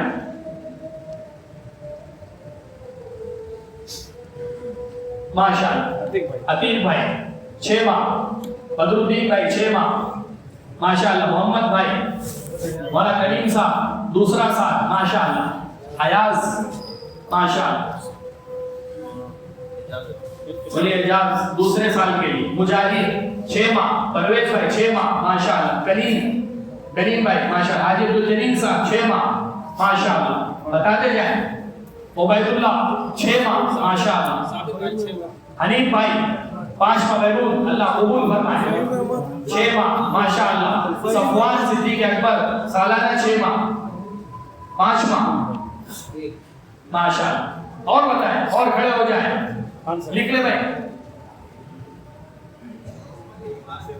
4 ماہ، کب سے؟ ارے جی، اور بولیں، اور بتائیں ماشاءاللہ، عبدالرحمن 6 ماہ سالانہ ماشاءاللہ، اللہ بے انتہا قبول فرمائے، اللہ آسان فرمائے ماشاءاللہ، علی صاحب 6 ماہ کے لیے، حافظ صاحب، حافظ شعیب صاحب سالانہ 6 ماہ کے لیے، محمد حذیفہ مسجد کون سی ہے حذیفہ بھائی؟ صدیق اکبر مسجد، باہر نام لکھنے والے، تشکیل کرنے والے، پھر باہر کوئی ساتھی کھڑا ہو جائے، لکھ رہے ہیں نا ماشاءاللہ ماشاءاللہ،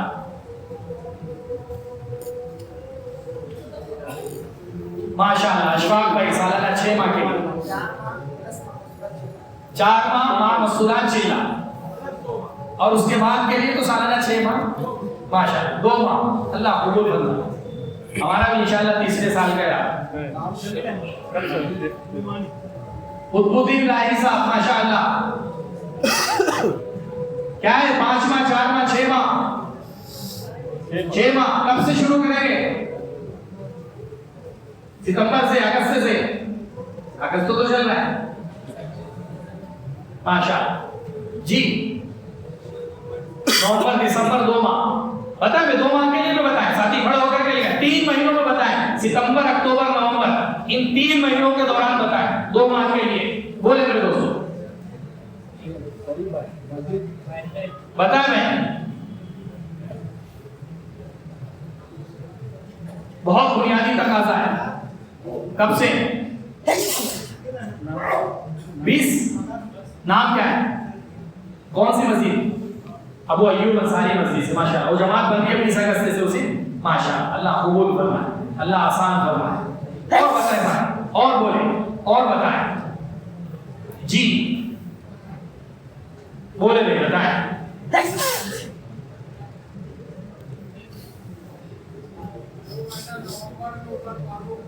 نومبر دسمبر 2 ماہ ماشاءاللہ، جی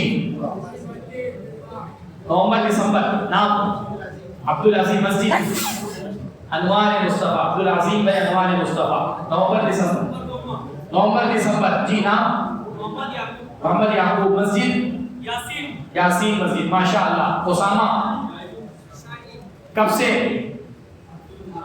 اسامہ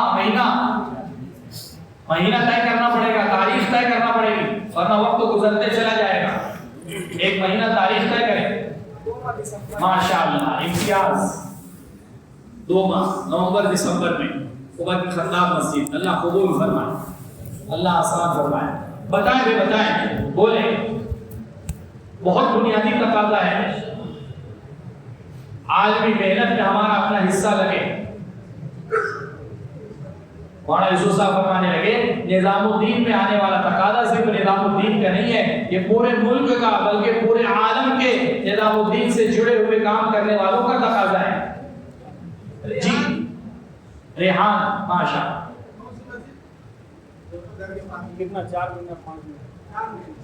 ماشاءاللہ، اللہ قبول فرمائے، اللہ آسان فرمائے، بتائیں بھی بولیں، لکھائیں بھی ماشاءاللہ، قاری عبدالصمد صاحب سلیمانی مسجد 5 ماہ، کب سے قاری صاحب؟ اگست آخر سے تیار ہے ماشاءاللہ، جی کیا نام؟ محفوظ الرحمان مسجد، انوار مصطفیٰ مسجد، محفوظ الرحمان انوار مصطفیٰ مسجد ماشاءاللہ، اللہ قبول فرمائے، اللہ آسان فرمائے، اور بتائیں، اور بولیں، اور بتائیں، ایک مرتبہ آپ لگا دیے، ایسا نہیں ہے نصاب پورا ہو گیا ہے، محمد ناظم مسجد کون سی؟ فاطمۃ الزہرا ماشاءاللہ، سلیم اللہ بھائی النافع مسجد، سال کے 6 مہینہ، اللہ بے انتہا قبول فرمائے، اللہ آسان فرمائے، نیت کرے میرے دوستو، نیت کرے، پکی نیت ہے، پکا عزم ہو، اللہ تعالیٰ آپ دیکھیں 12 مہینے کے کاموں کو اللہ پاک سمیٹ دیں گے. ان کو قدرت ہے, ان کے لیے کوئی مشکل نہیں. جمیل بھائی ماشاءاللہ, کوثر کون سی مسجد؟ تقیہ مسجد ماشاءاللہ. کب کا دور, کب سے, کون سا مہینہ؟ نومبر دسمبر ماشاءاللہ. اللہ قبول فرمائے, اللہ آسان فرمائے. اور بتائیں بھائی, اور بتائیں مر کتنے ساتھی ہیں وہی سالوں ہو گئے کام میں لگے ہوئے, اب تک 2 ماہ جو ہے وہاں حاضری نہیں ہوئی ہے. نہیں میرے دوستوں بزرگوں, کام کو جو ہے وہ کام کے ماحول میں رہ کر کے سمجھنا, وہاں آپ کے ماحول میں رہنا. جی بولیں. ایک فرد کی فکر کی جائے, ایک فرد. بعض مرتبہ عربوں میں مستورات کا صرف ایک جوڑا ہوتا تھا, اس کا بھی ترجمہ مشورے میں تھا. ایک مستورات بیچاری عرب مستورات ہے, یہاں سے اس کا ترجمہ ہوتا ہے, پوری مستقل اس کے لیے مجلس طے ہوتی ہے, ایک جوڑا ہے. کبھی ایسا بھی ہوا؟ ایسا نہیں ہے کہ ایک فرد ہے. حضرت بار بار کہتے ہیں ایک فرد نہیں ہے, یہ پورا ملک ہے. یہ ایک آدمی نہیں ہے, یہ پورا ایک ملک ہے. ایک ایک کی فکر کی جاتی ہے, اس کا وقت صحیح استعمال ہو, ان کا جان مال صحیح استعمال ہو, کوئی ان کا وقت جو ہے وہ ضائع برباد نہ ہو. میرے دوستوں ان کو بہت بنیادی تقاضا ہے. ایسے ایسے علاقوں سے لوگ, رشیا کے ایک عالم آئے, بڑے عالم, پرانے عالم, ایک مرتبہ ان کے ساتھ ایسے بیٹھے, کہنے لگے میں نے وہ زمانہ بھی دیکھا ہے کہ میرے اپنے والد خود اپنے گھر کا کمرے کا دروازہ بند کر کے نماز پڑھتے تھے کہ کہیں ہم ان کو نماز پڑھتے ہوئے نہ دیکھ لیں. باپ کو اپنی اولاد پر بھی اطمینان نہیں تھا کہ اگر اس نے مجھ کو نماز پڑھتے دیکھ لیا اور حکومت میں خبر کر دی تو پوری زندگی کی جیل ہو جائے. رشیا والوں کے ساتھ مذاکرہ ہوا, بڑی عمر ہے, 50 سال, 55 سال, 60 سال. قرآن پاک جو ہے وہ ایک سورت 2 سورت. میں نے کہا کیا بات ہے؟ کہنے لگے ہمارے یہاں بہت بڑی تعداد ہے جنہوں نے زندگیاں ہو گئی قرآن کا نسخہ ہی نہیں دیکھا. ایسے علاقوں سے میرے دوستوں بزرگوں کتنی قربانیوں کے ساتھ آتے ہیں, کتنے مجاہدوں کے ساتھ آتے ہیں. اس کے لیے میرے دوستوں بزرگوں ہماری اپنی کیا قربانی. ہم تو کام کے ماحول میں جتنی سہولت اللہ پاک نے دی ہے, اللہ کا احسان ہے, اس کی قدر دانی ہو ہمارے اپنے اندر. اس کی قدر یہی ہے کہ ہم اس کو استعمال کریں. اس کے لیے میرے دوستوں بزرگوں ایک تو یہ خروج کے اعتبار سے یہ تشکیل ہوئی ہے, دوسری تشکیل جلدی جلدی مسجد کے اعتبار سے یہ بتا دیں انشاءاللہ مسجد کی آبادی کی محنت ہو رہی ہے, لیکن اس میں اضافہ کرنا ہے, اس پر اکتفا نہیں کرنا ہے, اور پوری مسجد سے بلکہ پوری آبادی کو اس عمل کے اندر شریک کرنا ہے.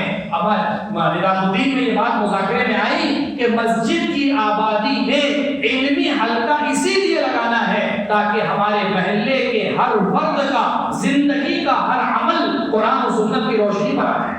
اس کے بغیر یہ چیز ممکن ہی نہیں ہے, قابو میں لا ہی نہیں سکتے ہیں. اس لیے میرے دوستوں بزرگوں جلدی سے اپنی مسجدوں کے ناموں کے ساتھ یعنی لکھا دیں, بتا دیں کہ انشاءاللہ ہم مسجد آبادی کے عمل کو بڑھائیں گے, اپنا وقت بھی بڑھائیں گے, اور انشاءاللہ 24 گھنٹے تک اس کو لے جانے کی محنت اور فکر کریں گے.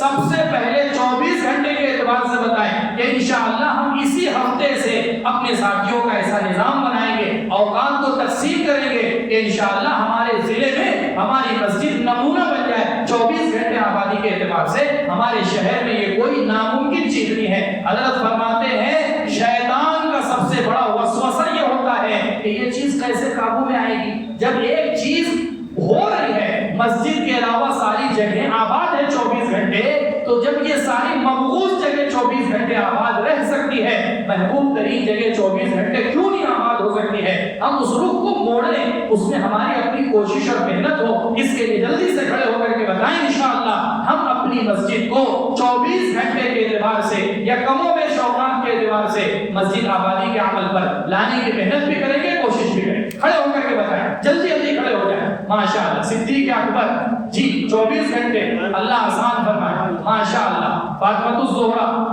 2 وقت 3 وقت کریں گے. حنیف بھائی اللہ قبول فرمائے. خلفائے راشدین جی 2 وقت کریں گے, 1 کا 2 کریں گے. ماشاءاللہ جی اکرمہ میں 24 گھنٹے, اللہ قبول فرمائے, اللہ آسان فرمائے. قریشہ مسجد یہ کتنا وقت ہو رہا ہے ابھی؟ 2 وقت ہو رہا ہے. کتنا پڑھائیں گے؟ اللہ آسان فرمائے. 5 وقت آبادی کا عمل ہوگا. ماشاءاللہ رہی بھی انشاءاللہ 24 گھنٹے کے اعتبار سے اللہ آسان فرمائے، اللہ قبول فرمائے. فیروز بھائی عبد الرحمن بن عوف مسجد، اللہ قبول فرمائے، اللہ آسان فرمائے. 3 وقت ماشاءاللہ. ابھی کتنے وقت ہو رہا ہے؟ 2 وقت، 3 کریں. اللہ قبول فرمائے. اللہ بیٹا معراج العلوم مسجد عائشہ نگر 5 وقت تو ہو رہا ہے، رات کا بھی نظام بنائیں. اللہ بیٹا قبول فرمائے. جی ابو ذر غفاری میں 1 وقت ہے، اس کو 2 کریں. اور بتائیں بھائی، اور بتائیں ماشاءاللہ. محی الدین بھائی جعفر طیار مسجد کتنا وقت بنائیں گے؟ 2 وقت کریں گے. اللہ بے انتہا قبول فرمائے. اور بتائیں بھائی، اور بتائیں. جی ماشاءاللہ 2 وقت کریں گے. نظامیہ مسجد 2 وقت، ابھی 1 وقت میں ہو رہا ہے. اللہ آسان فرمائے، اللہ آسان فرمائے. ماسٹر سراج صاحب ابن عباس 2 وقت کریں.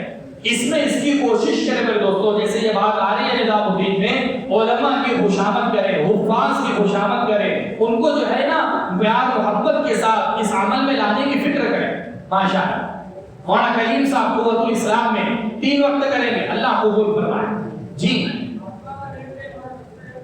ماشاءاللہ. فاطمہ آنگن میں 1 وقت 2 وقت کریں گے. کیا بول رہے رحمانی مسجد کتنے وقت میں؟ اللہ آسان فرمائے، اللہ قبول فرمائے. نیت ارادے 24 گھنٹے کے ہیں. ماشاءاللہ ماشاءاللہ ماشاءاللہ ماشاءاللہ. اور بتائیں، اور بتائیں کہ ہمارے بیچ کے علاقوں کی مسجد ہے نا، قلب شہر کی، قلب کا اثر سارے جسم پر ہے. بتائیں بولے اس کے لیے نیت تو کریں، ارادے کریں. عزائم میں جو چیزیں فکروں میں آئے گی، عزائم میں آئے گی، وہ محنت میں آئے گی. اور جو چیزیں محنت میں آئے گی اللہ پاک اس کو وجود دے دے گی. جی نئی مسجد بیلبا ماشاءاللہ. کتنے وقت ہو رہا ہے؟